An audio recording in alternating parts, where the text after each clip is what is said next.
Go. Okay, so Paul McCardle is behind the camera, Jonathan Kennett's in front of the camera.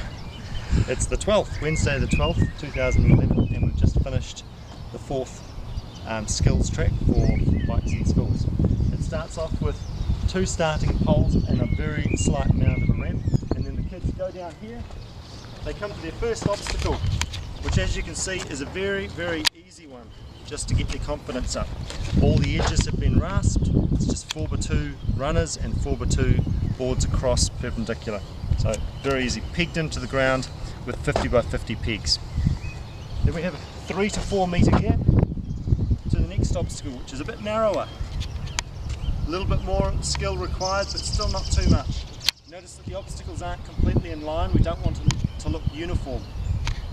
These are 2 railway sleepers, and they've also been pegged into the ground side by side. 3 metres onto the next obstacle. This is just 1 railway sleeper on its side, pegged into the ground as well, just over 2 metres long. So this is one of the more difficult balance skills. And some kids have been here this morning trying it, and some of them have ridden off the side, but that's good. They've only just started learning. Then we have a hump.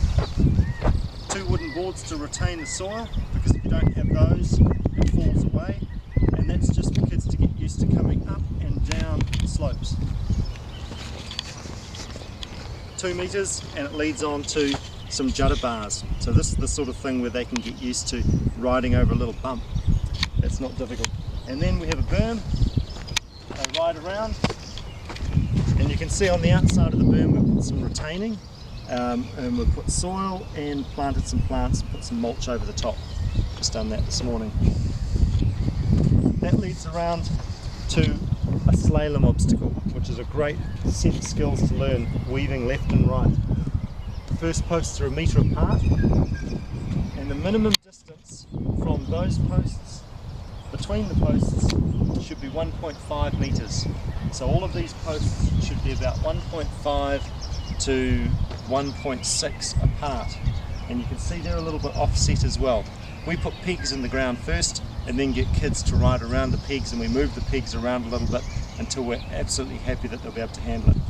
All of the tops have been treated, have been cut off on an angle and then treated, and all of the wooden edges have been rasped so that they're rounded just in case kids hit them. You can make these slaloms as long or as short as you like. We have 2 posts here that are a little bit higher than handlebar height, so they get used to how far out the handlebars are. They have to get between that gap as well, which is 1.2 metres apart.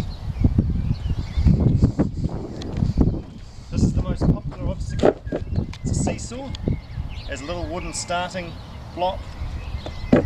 There's an H frame in here made out of thick steel with a pipe coming across and sitting in 2 holes that are drilled in these 100 by 100 posts, and they're concreted in the ground.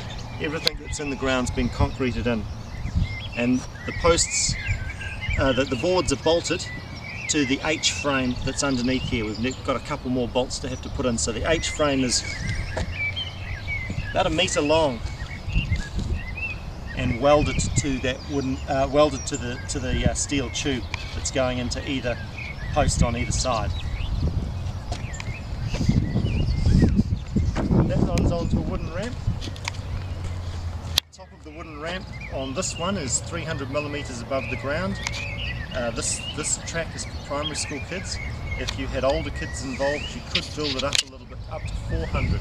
You don't want to build it up too high or you'll have a nasty crash. But in this case here, because we've got really young kids using it, we've also mounded up some soil on either side so that if they don't make it up this ramp and down the other side, they can just roll off onto grass and it'll be a soft landing. Back into the final berm, where they can roll straight back round into the next obstacle. This has taken 2 days to build, and depending on how much labour you require, it might cost around about $5,000 to $8,000 at the very most. Thanks very much.